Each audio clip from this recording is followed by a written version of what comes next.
Doesn't it suck to know that you're sabotaging your own week? Here's the good news.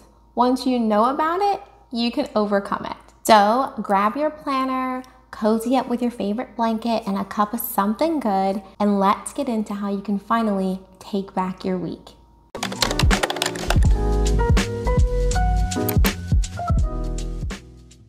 Hello there, I am Melissa Lowe, your time management and self-care coach to the Wealthy Mama community. As a fellow working mama of two, I know how hard it is to feel in control of your week.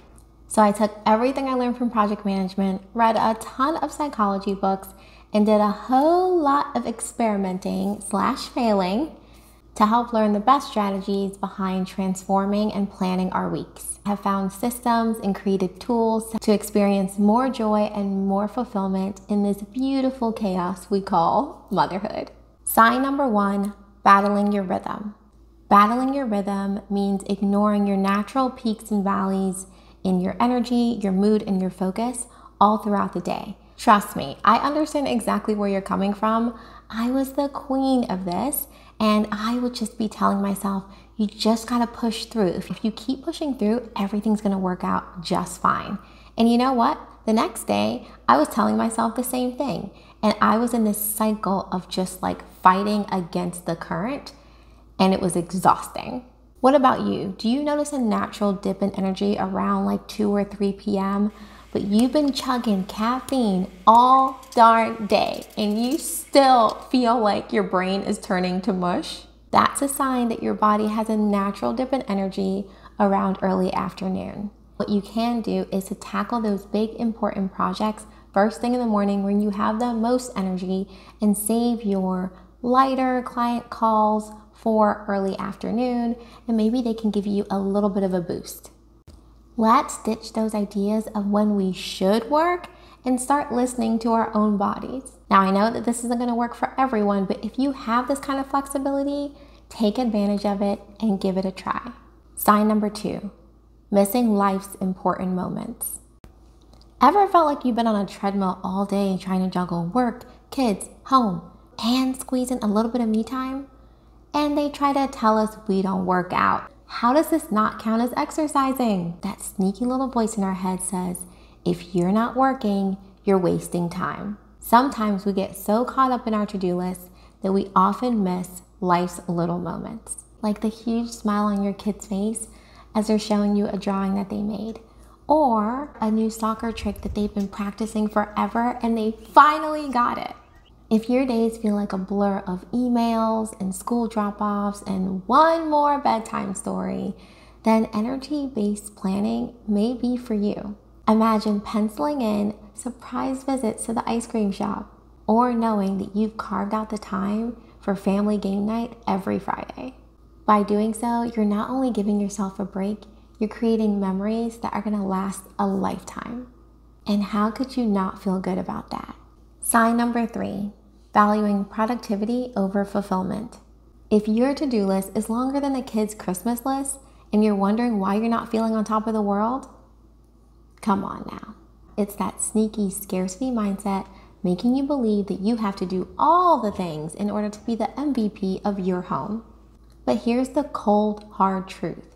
Being busy does not mean that you're winning at life. So let's flip the script. Instead of being a slave to your never-ending to-do list, ask yourself, am I actually enjoying any of this?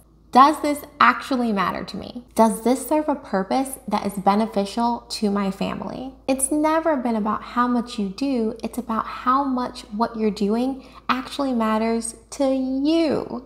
Next time you're mapping out your week, throw in some love. Ditch all the noise and throw in something that lights your fire. Now, if that means instead of trying to get ahead of work, you can finish that project tomorrow and have a dance-off with your kiddos. Because at the end of the day, it's not about completing tasks. It's about living a life that feels good. I've got a challenge for you. Drop in the comments below one thing you did that was just for pure fulfillment and had nothing to do with checking anything off the list. Did you take a bubble bath? Did you read a chapter of a book that you've been wanting to read? Did you finally go on a date? Whatever that is, leave it in the comments. Let's inspire each other with ways that we're choosing joy over just getting things done. I'm gonna leave one in the comments below too. I can't wait to read yours. Sign number 4, the someday syndrome. Ever tell yourself, I'll start that project sometime, or I'll take that dance class someday? Welcome to the club of someday syndrome.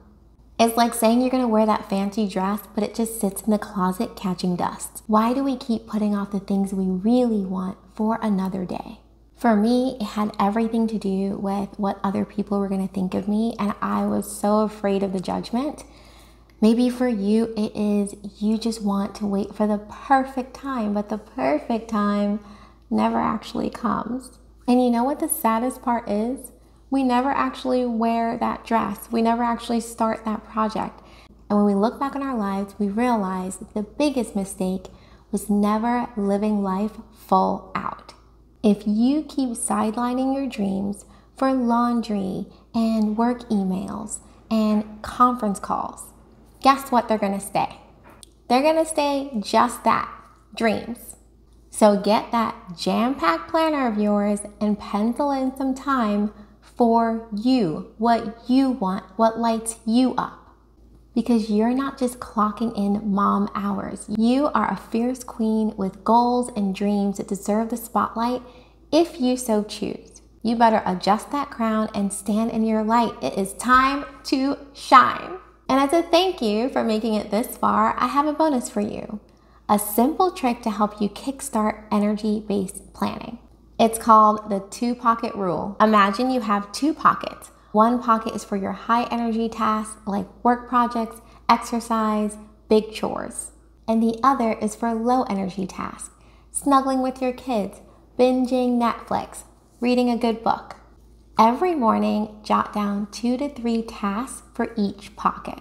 When you feel like you have an energy surge, tackle the high energy pocket. When you're feeling a little bit drained, dive into the low energy pocket. This way, you're aligning your tasks with how you naturally feel and not burning yourself out by the end of each day. Give it a try for a week and see the magic unfold.